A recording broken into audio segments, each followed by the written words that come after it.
Et hop, maintenu pour février 2023, c'est parti. Donc, le mois passé, on s'en était arrêté à la fin du développement d'un ensaturateur qui s'appelait RAT. Là, on a 3 exemples donc, de cet ensaturateur, donc un filtre créatif d'entrée, avec ces 3 extrêmes sur le variateur. Donc, à nouveau, toutes mes applications et tous mes moteurs d'image fonctionnent un petit peu de la même manière à ce niveau-là. Quand le variateur est au maximum, ça donne quelque chose, au minimum quelque chose. Et en fait, le 3e extrême, je trouve que c'est la position centrale. Et à partir de là, ça donne plus ou moins un certain résultat avec tout un spectre entre deux. Et là, c'est vraiment les extrêmes de ce filtre, dans une circonstance en particulier, c'était donc ce filtre. Mais une fois que j'ai fini ce filtre, à nouveau dans le développement des processus numériques du traitement de l'image, comme je le fais, la problématique, c'est comment est-ce qu'on va de l'avant une fois qu'on a atteint un petit peu le bout des options qu'on a jusqu'à présent. Est-ce que quelque chose de nouveau pourrait apparaître? Et donc là, les 3 clichés d'après, je rentre à nouveau, comme ces 2-3 derniers mois, je rentre à nouveau dans une phase d'exploration où je reteste un petit peu dans les modes aléatoires mes filtres avec les modes de mélange de tous les processus un petit peu entre eux de façon aléatoire avec mes différentes applications. Donc là, les 2 images centrales et de gauche sont faites avec l'application Darkcam.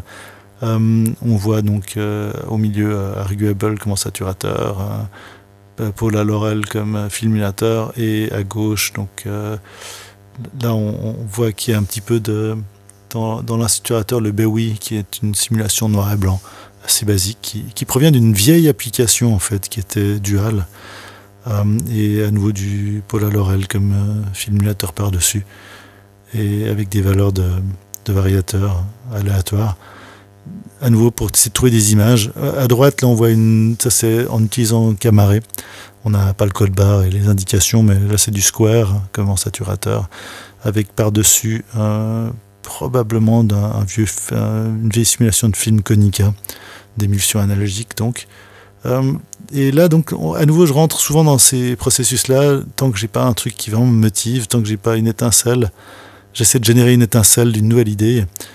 Quel genre de filtre est-ce que j'aimerais, qu'est-ce que je veux dire aussi dans mes photographies, qu'est-ce qui me manque dans les outils déjà accessibles. Donc là, par exemple, le même dessert fait avec 2 combinaisons de filtres. Alors là, on est avec Digital Paula. On voit que le résultat n'est pas du tout le même. Bon, la langue n'est pas exactement le même non plus, mais en fonction, qu'est-ce qu'on essaie d'évoquer dans la texture et la matière que l'on crée. Là, le sujet n'a pas beaucoup d'intérêt, mais c'est en faisant, pour moi, mon processus de création de nouvelles idées, c'est vraiment d'expérimenter, c'est tester des choses, de ressentir et de voir si on a envie de faire quelque chose d'autre. Donc à nouveau, là, ce mois-ci, je suis reparti dans un processus de rechercher quelque chose. Qu'est-ce que je pourrais faire de nouveau, un peu ennuyé. Vraiment la notion d'ennui de mes anciens filtres, pas beaucoup d'idées en termes narratifs, donc je recherche un peu la forme. Et là, à nouveau, 3 exemples. Il y a du Square à gauche. Là, il y a du Hondo au centre, et à droite, j'allais dire du HDR, mais pas du tout. Je pense plutôt que c'est du RAT. Je suis même pas sûr, en fait. Non, je suis vraiment pas sûr. Mais qu'est-ce qu'on veut dire? Alors, c'est vraiment l'occasion pour moi d'essayer de réanalyser les motivations de mon processus photographique en général. Qu'est-ce que je pourrais coder pour arriver à mieux exprimer et mieux partager ce que je veux.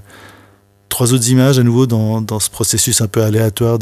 C'est un peu comme si je prenais des films au hasard, ce que je fais d'ailleurs, où j'ai des appareils qui sont chargés avec différents films et je prends des photos un peu aléatoirement en fonction de ce que j'ai sous la main.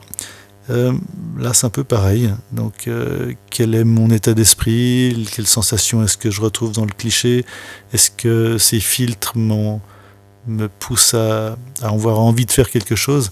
C'est vraiment un processus assez complexe, et dans ce sens-là, je trouve que le logiciel, la photographie computationnelle, traitée comme cela, se rapproche vraiment beaucoup du processus du film analogique, de la chimie. Et en parlant de ça, voilà, si vous avez vu l'épisode Serial où je parle de photo analogique, là j'ai eu l'occasion de faire un stage de rafraîchissement, de photographie analogique où on développe ses films, on imprime on fait des impressions en grand format en analogique. Alors là, c'est des photos que j'ai prises pendant le processus. C'était un stage organisé par l'Académie Leica et le musée photographique de la ville de Vevey en Suisse. Quand vous faites de la matière numérique, comme quand vous faites du film, est-ce que le processus de création de la photo en tant que tel, le traitement lui-même, est-ce qu'il fait partie de l'inspiration? C'est un peu ça la question. Et moi, par rapport à cette question, j'intègre ça dans mes applications. Je crée des variations. Alors comme on peut le voir avec ce cliché-là, je teste, et j'essaie de voir dans quelle direction j'ai envie d'aller et qui m'évoque le plus par rapport à ce que, comme je le disais avant, j'aurais envie d'exprimer. Alors, ou de retranscrire, ou de raconter. Voilà. Alors là, ce mois-ci, j'ai été à nouveau coincé. Il y a des mois comme ça, tout ne se prévoit pas. Alors il y a des mois là, qu'est-ce que je veux dire. Donc là, on a des photos plus ou moins à gauche, une image faite toujours avec Camaré. Là, les derniers clichés que j'ai montrés, c'est pratiquement que du Camaré comme application. Un peu plus photoréaliste à gauche, ou alors vraiment une des stylisations un peu plus extrêmes comme à droite. Là, c'est une vue de Genève depuis les airs.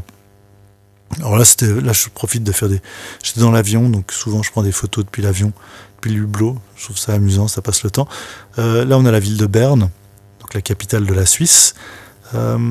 Et voilà, trois versions proposées par Camaré de ce cliché.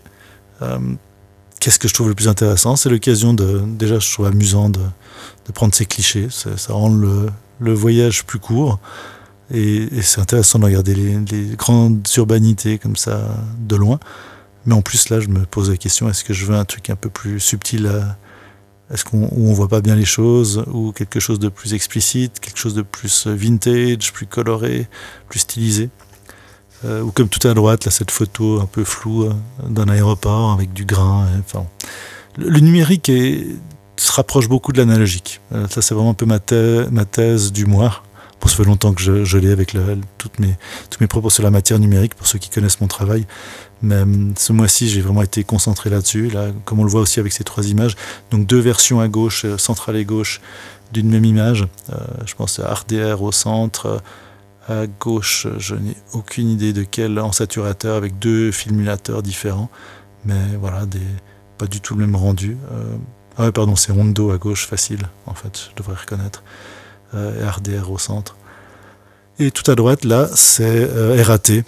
Et en fait, c'est cette image-là, c'est à force d'essais, de versions, d'expérimentation et de stagnation, que tout d'un coup quelque chose bourgeonne. Là, cette sorte d'aura au centre créée par cet algorithme de RAT a commencé à me faire une proposition. Là, à nouveau, 3 images. Et qu'est-ce que je veux montrer, qu'est-ce que je veux cacher? Et en fait, des fois, alors là, on a vraiment la même image. Tout à gauche, c'est avec RAT, avec ces sortes d'aura qui sont créées par le processus qui est sous-jacent, qui est purement logiciel. Au centre, quelque chose un peu plus neutre et un peu plus homogène, et à droite, quelque chose qui augmente un peu plus les contrastes. Mais tout ça pour dire que l'image de gauche, donc le RAT m'a donné des idées. Alors, je voulais pas la même chose que RAT, évidemment, mais j'ai repensé, donc voilà, là on arrive sur d'autres choses, comme cette image à gauche avec ses côtés un peu fantomatiques, un peu plus contrastés. J'ai pensé à ce processus de couleurs, de films, couleurs originaux du début du siècle passé. Je pensais à l'autochrome principalement.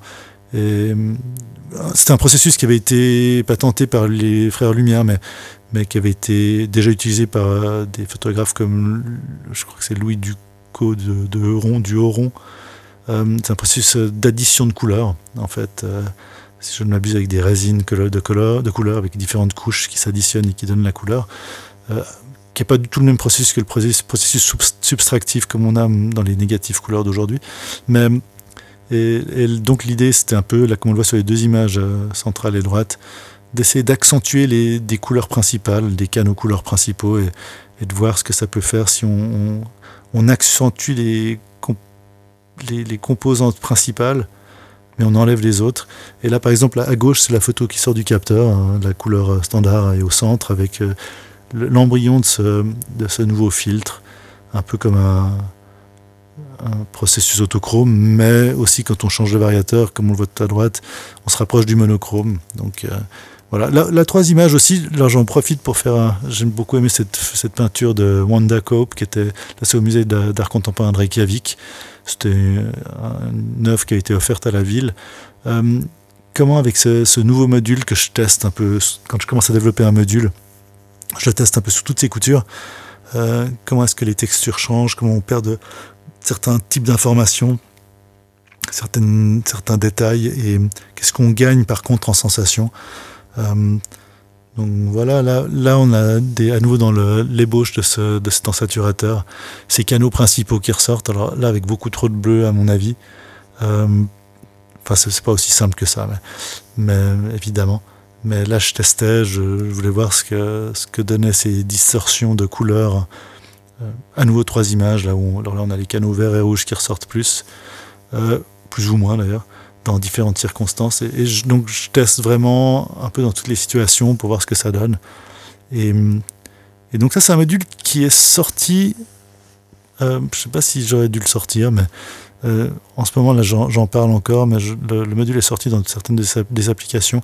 Je pense qu'il y a une bug dedans, mais on verra le mois prochain si c'en était vraiment une et si j'aurais réussi à la corriger. Mais voilà un peu la 3 images qui donne une idée finale de ce que fait le module avec le variateur au minimum et au maximum.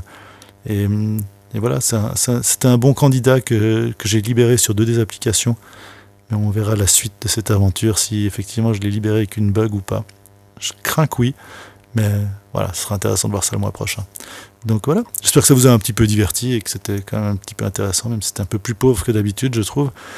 Et à la semaine prochaine!